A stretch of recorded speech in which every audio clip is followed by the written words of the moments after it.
नमस्कार विद्यार्थी मित्रांनो, गुणोत्तर प्रमाण प्रकरणातलं हे तिसरं लेक्चर आपण या ठिकाणी सुरुवात करतोय। पहिल्या दोन लेक्चरमध्ये बेसिक रिलेचे टाईप कव्हर केल्यानंतर आता ह्या लेक्चरमध्ये आपण सुरुवात करूया शाब्दिक उदाहरणांना। पहिला प्रश्न, एका शेतात कोंबड्या, डुकरे व घोड्यांचे प्रमाण 10:2:3 आहे। जर त्या शेतावर एकूण 120 पशु असतील तर त्या शेतात एकूण घोड्यांची संख्या किती? ठीक आहे, कोणाकोणाचं दिलं आता? कोंबड्या, डुकरे आणि घोडे, बरोबर आहे। किती दिलं आहे? 10:2:3, 10 कोंबड्या, 2 डुकरं, 3 घोडे, म्हणजे या प्रमाणात असणार। ठीक आहे, टोटल किती आहेत? 120 आहेत। टोटल किती आहेत? 120 आहेत। कन्व्हेन्शनल वे कसं सोडवा? कोंबड्या 10x मानू, डुकरं 2x मानू, अधिक घोडे 3x मानू, बेरीज किती आहे? 120 आहे टोटल, बरोबर। हे जर तुम्ही सोडवलं तर काय भेटणार तुम्हाला? एक्सची किंमत भेटणार किती? 10 आणि 2 12, 12 आणि 3 15, एक्स बरोबर काय भेटलं तुम्हाला? 120। 15x बरोबर 120, तर एक्स बरोबर काय भेटलं? 120 भागिले 15 बरोबर 8। आता किंमत कसली विचारली आपल्याला? घोड्यांची संख्या। घोड्यांची संख्या किती मानली आपण? 3x, बरोबर। म्हणजेच 3 गुणिले 8, घोड्यांची संख्या किती भेटली आपल्याला? 3x बरोबर 3 गुणिले 8 म्हणजे 24। क्लिअर आहे? सो एक सोडून आपण डायरेक्ट असं सोडवू शकतो, किंवा कन्व्हेन्शनल वे हा झाला, किंवा कसं लक्षात ठेवायचं आहे? 10 आणि 2 12, 12 आणि 3 15, टोटल किती आहेत? 15, बरोबर। सो 120च्या छेदात 15 येणार। आणि काय विचारलं? घोडे, घोड्यांचे भाग किती? 3 भाग, एकूण किती आहेत? 15 भाग, गुणुले जे काही इकडे 120 टोटल त्यांची बेरीज आहे, ती बेरीज गुणुले ज्याचे विचारले तो वरती छेद एकूण भाग, बरोबर। भागांच्या स्वरूपात आपण असं सोडवतो। सो एक्झाममध्ये पण असंच करायचं। 15 × 15, 15 × 8 = 120, 8 × 3 = 24। लक्षात येईल? हे आणि हे स्टेप सेमच आहे, बरोबर आहे। ह्या स्टेपला येऊन तेच झालं आहे, फक्त इकडे एक्स मानला, इथं आपण डायरेक्ट घोड्यांचे भाग किती? घोड्यांचे 3 भाग, एकूण किती आहे? तर 10 आणि 2 12, 12 आणि 3 15, ते छेदामध्ये घेतले। 15 पैकी 3, तर 120 पैकी किती? क्लिअर आहे? चलो नेक्स्ट क्वेश्चन। फर्निचरच्या 3 वस्तूंची सरासरी किंमत 15,000 आहे। जर त्या वस्तूंच्या किमतीचे गुणोत्तर 3:5:7 असे असेल तर सर्वात स्वस्त वस्तूची किंमत सांगा। ठीक आहे, 3 वस्तूंची किंमत काय आहे? 3:7:5। सो आपण काय करू? 3x, 5x आणि 7x मानू। सगळ्यात स्वस्त म्हणजे कोणती झाली? 3x झाली, बरोबर। आता 3 वस्तूंची सरासरी किती आहे? 15,000 रुपये। सरासरी किती आहे? 15,000 3 वस्तूंची। मग 3 वस्तूंची बेरीज किती झाली? 15 त्रिक 45,000। 3 वस्तूंची बेरीज किती झाली? 15 त्रिक 45। सरासरीमधली कन्सेप्ट आहे, बरोबर। 3ची सरासरी 15,000 आहे, म्हणजे प्रत्येकाच्या वाट्याला 15 15, म्हणजे 3 जणांच्या वाट्याला 15 त्रिक 45,000। ठीक आहे, मग करा यांची बेरीज। 3x अधिक 5x अधिक 7x बरोबर किती? 45,000। 3 आणि 5 8, 8 आणि 7 15, 15x बरोबर किती? 45,000। तर x बरोबर काय भेटलं तुम्हाला? 45,000 भागिले 15, बरोबर। हे 45 आहेत, 45,000 भागिले 15 म्हणजे किती आलं? 3,000। एक्सची किंमत जर तुम्हाला 3,000 भेटली, बरोबर, तर सगळ्यात स्वस्त वस्तू कोणती आहे? 3x आहे। सगळ्यात स्वस्त वस्तू कोणती आहे? 3x आहे। मग 3x बरोबर काय? 3,000 गुणिले 3 बरोबर किती भेटलं? 9,000। क्लिअर आहे? Option number 3। डायरेक्ट कसं सोडू शकलो असतो?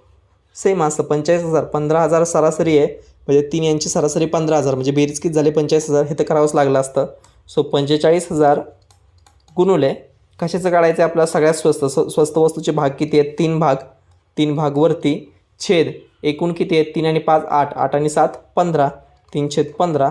हे जर तुम्ही सोडवलं असतं तर डायरेक्ट उत्तर किती आलं असतं आपलं? 9,000 रुपये। क्लिअर आहे? एक्झाममध्ये एवढंच करायचं आहे। फक्त हे का सांगतोय? एक्सच्या स्वरूपात पण मांडता आलं पाहिजे। ठीक आहे, हे समजल्याशिवाय हे समजूच शकत नाही। कोणी जर तुम्हाला हवेत फक्त एक गणित हा टाईप झाला, हा टाईप असा, तो त्याला हा शॉर्टकट मारा, असं जर केलं तर काय होणार आहे? तेवढा टाईप पुरता शॉर्टकट लक्षात राहणार आहे, बरोबर आहे। दोन्ही मेथड सोबत चालत गेलं तर काय होणार आहे? बेसिक तर पक्क होत जाणार, आणि प्लस ॲडव्हान्स पण आपण काय करू शकतो? त्याला हवेत पण सोडवू शकतो। दोन्ही गोष्टी आपल्याला काय पॅरलल चालवाव्या लागणार आहे। चलो नेक्स्ट। शाळेत दप्तराची किंमत आणि बुटाची किंमत 7:5 या प्रमाणात आहे। जर शाळेत दप्तरांची किंमत बुटाच्या किमतीपेक्षा 200 रुपयांनी अधिक असेल तर बुटांची किंमत सांगा. दोन किमती दिल्यात आपल्याला, दप्तर आणि बूट. दप्तर आणि बूट बरोबर आहे. किती प्रमाणात दिल्यात? 7x5 बरोबर आहे. म्हणजे एक जर 7x मानली दप्तराची तर बुटाची किती झाली? 5x. फरक कितीचा आहे दोघांमध्ये? दप्तराची किंमत बुटांच्या किमतीपेक्षा 200नी जास्त. याचा अर्थ फरक कितीचा आहे? 200चा आहे. सो 7x वजा 5x किंमत काय असणार तुम्हाला? 200 रुपये. ठीक आहे. व 2x बरोबर काय भेटलं? 200. 2x बरोबर काय भेटलं? 200. तर x बरोबर काय भेटलं तुम्हाला? 100. आता काय विचारलं? आपल्या बुटांची किंमत विचारली. बुटांची किंमत म्हणजे किती मानली आपण? 5x मानली बरोबर आहे. बुटांची किंमत किती मानली? 5x मानली. म्हणजे 5x बरोबर काय भेटलं तुम्हाला? 100 गुणिले 5 बरोबर 500 रुपये. क्लिअर आहे. एक्स मानले आपण 7x 5x दोघांमधला फरक दिला आहे. एक्सची किंमत काढली त्याच्यावरून दप्तराची विचारली असते 7x, बुटाची विचारली म्हणून 5x. उत्तर किती आलं आपलं? 500 रुपये. क्लिअर आहे. आता डायरेक्ट कसं सोडवायचं? ठीक आहे. दोन भाग दिलेत आपल्याला दोघांमधला, दप्तराचे 7 भाग, बुटाचे 5 भाग बरोबर. म्हणजे 2 भाग, ह्याच्यातला फरक दिला आहे ना आपल्याला 200 रुपये. 2 भाग म्हणजे किती? 2 भाग म्हणजे 200 रुपये. तर सरळ सरळ प्रश्न काय आपल्याला? बुट किती आहेत? बुटाच्या वाट्याला किती आहेत? 5 भाग. तर 5 भाग म्हणजे किती? तोंडी पण होतं आहे इथं. 100 दुणे 200 म्हटलं तर 100 5 5 1 5 500 बरोबर आहे. 2 भाग म्हणजे 200 तर 5 भाग म्हणजे काय असणार? 500 रुपये असणार. हवेत आपल्याला फक्त एक्झाममध्ये काय करायचं? एवढंच करायचं आहे. फक्त समजणं काय, कन्सेप्ट काय होती इथं फक्त, की बाबा इथं दप्तर आणि बुटांमधला फरक दिला आहे ना. दप्तराची किंमत बुटांच्या किमतीपेक्षा 200नी जास्त म्हणजे काय दिला आहे? फरक दिला आहे. आणि इथं किमतीमध्ये कितीचा फरक दिला आहे? 200 बरोबर. सो 7 भाग आणि 5 भाग, 2 भागांचा फरक म्हणजे 200. तर किंमत कोणती विचारली? बुटांच्या वाट्याला किती आहेत? 5 भाग. तर 5 भाग म्हणजे किती? एक्झाममध्ये फक्त एवढंच करायचं, एक्स वगैरे मानत बसायचा नाही. चलो नेक्स्ट.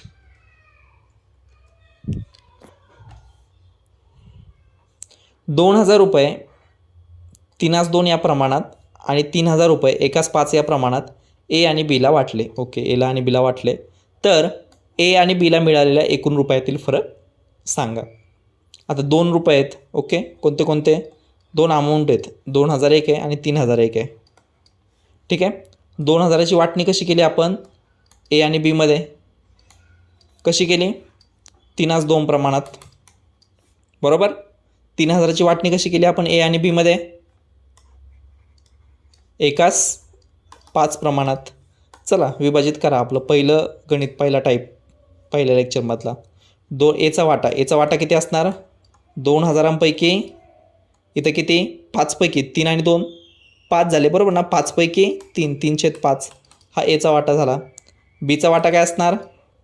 2000पैकी 2000 गुणुले किती आहेत? 3 आणि 2 5 5 पैकी 2.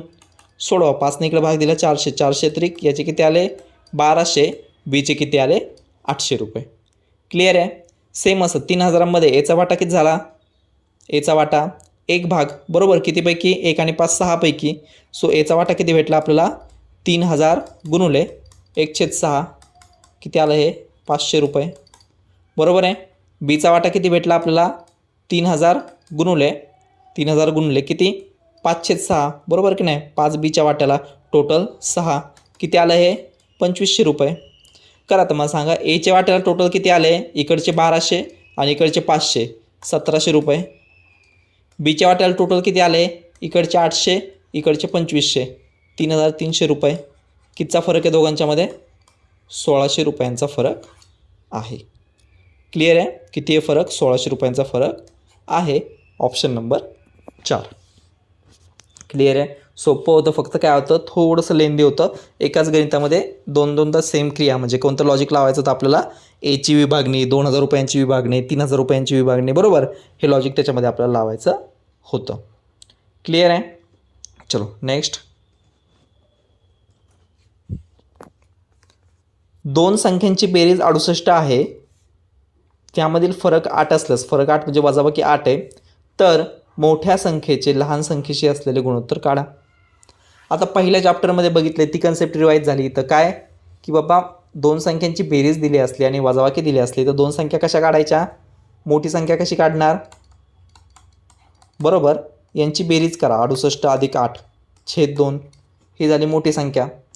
लहान संख्या काय असते? लहान संख्या 68 वजा 8 छेद 2. आणि कधी असतं बरं हे? ज्यावेळेस तुम्हाला एक काय दिली, तुम्हाला बेरीज दिली, एक काय दिली, वजाबाकी दिली, तेव्हा हे लॉजिक आपण लावू शकतो. सो मोठी संख्या काय भेटली तुम्हाला? 76 भागिले 2 म्हणजे किती भेटली? 38. लहान संख्या काय भेटली? 30 छेद 2 म्हणजे 15.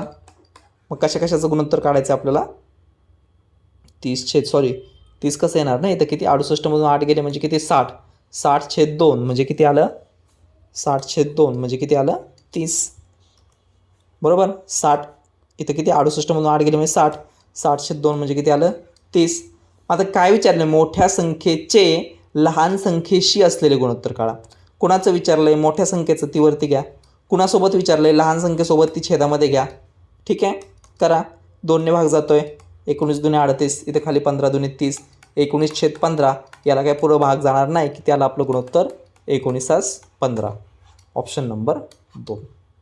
ठीक आहे. सो इथे कन्सेप्ट सिंपल होती.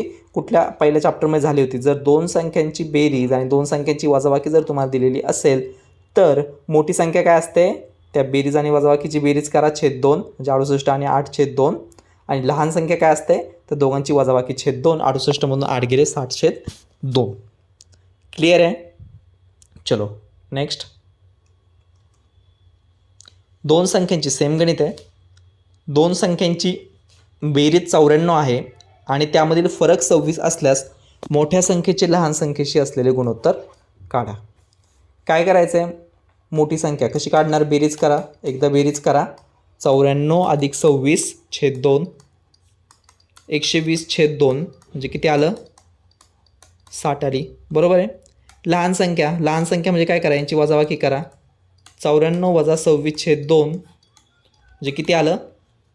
68 छेद 2 म्हणजे किती? 34. क्लिअर आहे? सो आता यांचं गुणोत्तर काय विचारलं आहे? मोठ्या संख्येचे लहान संख्येशी. ज्याचं विचारलं आहे तो वरती, ज्याच्याशी विचारलं आहे तो छेदामध्ये. 2ने भाग जातो आहे. किती आलं? बरोबर ना? 3 2 6 17 2 34. ओके. 30 छेद 17 म्हणजे किती आलं? 30:17 आहे का ऑप्शनमध्ये? Option number 3. क्लिअर आहे? सो अशा प्रकारचे गणित एक्झाममध्ये विचारलेले आहेत आणि सिम्पल आहे. म्हणजे पहिल्याच चॅप्टरमधली कन्सेप्ट काय केली आपण इथं रिवाईज केलेली आहे. ठीक आहे. चलो नेक्स्ट. दोन संख्यांचे गुणोत्तर 5:3 आहे. दोन संख्यांचे गुणोत्तर 5:3 आहे. पहिल्या संख्येच्या 120% आणि दुसऱ्या संख्येच्या 160% यामधील फरक 60 असेल तर त्या संख्या सांगा. आता तुम्ही ही जी काय केस आहे 120% आणि 60% आणि हे 5:3, सो तुम्ही एक्स आणि वाय करून पण सोडवू शकता. पण शक्यतो गुणोत्तर प्रमाणचे जे काही गणित आहेत ना ते एक्स आणि वायच्या स्वरूपात नाही सोडवायचे. कसे सोडवायचे? 5:3 आहे ना, सो पहिली संख्या मानू 5x, दुसरी संख्या मानू 3x. सोडवायला सोपं. क्लिअर आहे? 5x आणि 3x दोन संख्या मानल्या तुम्ही. काय करा आता? काय केस दिलेली इथं? पहिल्या संख्येच्या 120%, 5xच्या 120% वजा दुसऱ्या संख्येच्या 160%, म्हणजे 3xच्या 160% वजा का घेतलं बरं? कारण दोघांमधला फरक दिला आहे ना, किती आहे? 60. म्हणजे पहिल्या संख्येच्या 120% वजा दुसऱ्या संख्येच्या 160% यांच्यातला फरक किती दिला आहे तुम्हाला? 60. ठीक आहे. आता हे जर सोडवलं तर काय भेटणार आपल्याला? एक्सची किंमत भेटणार. सोडवा. 0 गेला, 0 गेला, आपण 0 गेला, 0 गेला. कशाने भाग जातो? 2ने जातो आहे. 2 16, इथं 2 पंचे 10, इथं 2 सक 12, 2 पंचे 10, किती आलं? 5 सक 30x वजा इथं 8 त्रिक 24x. बरोबर. छेद समानच आहे. इकडं पण 5 आहे, इकडं पण 5 आहे. छेद 5 बरोबर काय भेटलं आपल्याला? 60. सोडवावर 5 इकडे घेऊन जा. 30मधून 24 गेले, किती राहिले? 6x बरोबर काय तुम्हाला? 60 गुणुले 5. मग x बरोबर काय भेटलं? 60 गुणुले 5 छेद 6. 6ने भाग जातो. 6 1 6, 6 10 60. 10 गुणिले 5 10 5 50. एक्सची किंमत काय भेटली? 50. आता आपल्याला काय पाहिजे? संख्या पाहिजेत. बरोबर आहे. संख्या किती आहेत आपल्या? 5x आणि 3x. संख्या कोणत्या आहेत? 5x आणि 3x. करा मग. 5 गुणिले 50. पहिली संख्या काय भेटली तुम्हाला? 250. दुसरी संख्या काय आहे? 3x म्हणजे काय? 3 गुणिले 50. 3 गुणिले 50 म्हणजे काय भेटले आपल्याला? 150. अवघड आहे का काही? 250 आणि 150. सो अशा प्रकारे गणित फक्त काय 5च 3 दिलं म्हणून काय मानलं आपण? 5x आणि 3x अशा दोन संख्या मानल्या, बरोबर आहे. आणि त्याच्यानंतर मग त्याच्या 120%, त्याच्या 160%, बरोबर आहे, दोघांमधला फरक 60, हे इक्वेशन मांडता येणं गरजेचं होतं. आणि शाब्दिक उदाहरणं कोणते पण असू द्या, गुणोत्तर प्रमाणच नाही, कोणत्या पण चॅप्टरमध्ये असू द्या, तिथं महत्त्वाची गोष्ट काय असते? इक्वेशन मांडता येणं ही महत्त्वाची गोष्ट असते. हे इक्वेशन जे काय मांडलं आपण ना, इथून फक्त गणित सॉल्व होत आहे. क्लिअर आहे? चलो नेक्स्ट गणित. एका कुटुंबाचे उत्पन्न आणि खर्च यांचे गुणोत्तर 10:7 आहे. जर कुटुंबाचा खर्च 10,500 रुपये असल्यास त्या कुटुंबाची बचत सांगा. ओके, आता इथं बेसिक कन्सेप्ट आधी आपण समजून घेऊ, उत्पन्न, खर्च आणि बचत म्हणजे काय. ठीक आहे. एखाद्या व्यक्तीचं उत्पन्न बरोबर काय असतं? त्याने खर्च केलेली गोष्ट अधिक त्याची राहिलेली बचत, बरोबर. म्हणजे एखाद्याला जर 1,000 रुपये कमवत असेल, 500 रुपये त्यातले खर्च करतो आणि 500 रुपये बचत करतो, म्हणजे खर्च आणि बचत ह्या दोघांची बेरीज काय असली पाहिजे? त्याचं उत्पन्न असतं. क्लिअर आहे? ही बेसिक कन्सेप्ट आधी आपल्याला माहिती पाहिजे. ओके, अपार्ट फ्रॉम आपलं कुठलं ह्याच्याशी रिलेटेड नाही आहे ती, कशाशी? गुणोत्तर प्रमाणाशी नाही. हे कसलं? उत्पन्न आणि खर्च बेसिक गोष्ट आहे ना. उत्पन्न म्हणजे काय? की खर्च अधिक बचत. समजा 1,000 रुपये कमवतोय तर 500 रुपये खर्च, 500 रुपये बचत, तर ते खर्च आणि बचतीची बेरीज काय झाली पाहिजे? तुमचं उत्पन्न इतकी असली पाहिजे. क्लिअर आहे? चलो, काय दिलं आता? कुटुंबाचं उत्पन्न आणि खर्च यांचं गुणोत्तर किती दिलं आहे? 10:7 दिलं आहे, बरोबर आहे. उत्पन्न आणि खर्च यांचं गुणोत्तर किती दिलं आहे? 10:7 दिलं आहे, बरोबर आहे. जर कुटुंबाचा खर्च 10,500 रुपये असल्यास त्या कुटुंबाची बचत सांगा. क्लिअर आहे? सो कसं सोडू शकतो आपण? 10:7, बरोबर. 10 उत्पन्न असेल, खर्च 7 असेल, तर बचत काय भेटेल बरं आपल्याला? 10 उत्पन्न असेल, 7 खर्च असेल, तर बचत काय भेटली आपल्याला? 3 भेटली, बरोबर. 10 रुपये कमवतो, 7 रुपये खर्च करतो, बचत किती भेटली? 3 भेटली. अर्धगणित इथं सॉल्व झालं. ओके, आता राहिलं काय फक्त? जर कुटुंबाचा खर्च 10,500 म्हणजे 7 भाग म्हणजे 10,500, तर बचत विचारली आपल्याला, तर बचत म्हणजे किती? 3 भाग म्हणजे किती? सरळ सरळ प्रश्न आहे. 10 भाग म्हणजे किती आहे? 7 भाग म्हणजे किती आहे? 10,500 खर्च, बरोबर. तर आपल्याला काय विचारलं? बचत विचारली. बचत किती असणार आहे? 3 भाग असणार आहे. कशी काढली आपण? 10 उत्पन्न, 7 खर्च, म्हणजे 3 काय झाली? बचत झाली, बरोबर आहे. असं करू शकतो आपण. 7 भाग बरोबर 10,500, तर 3 भाग बरोबर किती? x करा. किती आलं? xची किंमत 3 भाग बरोबर किती? 10,500/7 गुणुले 3. हे जर तुम्ही सोडवलं तर इथं 7 1 7, 7 5 35, 7 0 0, 7 0 0, 15 3 45,